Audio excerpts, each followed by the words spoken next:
Continuano le iniziative promosse dalla Fondazione Teatro Pirandello di Agrigento e rivolte agli studenti della città.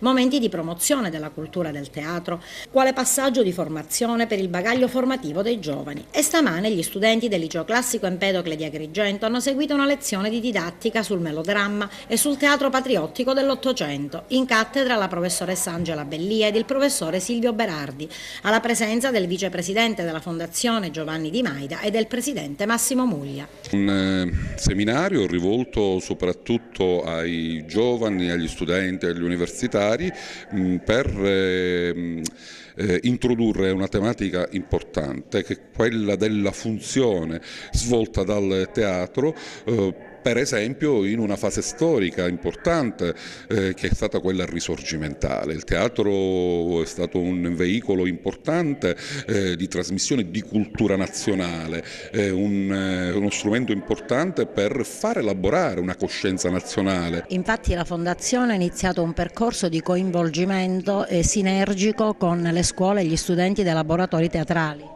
Sì, questo sì, noi rappresenteremo sia l'elaborazione di alcune opere fatte dagli studenti in teatro e dunque daremo questo spazio perché i giovani possano rappresentare le cose prodotte da loro, ma andiamo anche oltre perché il nostro è un teatro ormai di produzione, abbiamo prodotto delle opere liriche, abbiamo costituito l'Orchestra Filarmonica Città di Agrigento con tanti nostri giovani che ne fanno parte, ma adesso quest'anno abbiamo in programma di fare un musical e un'opera teatrale che possa anche dare spazio a tanti giovani che possano essere non solo spettatori ma anche protagonisti del teatro. La Fondazione, oltre a questo lavoro sinergico con gli studenti, quali altre attività promuove?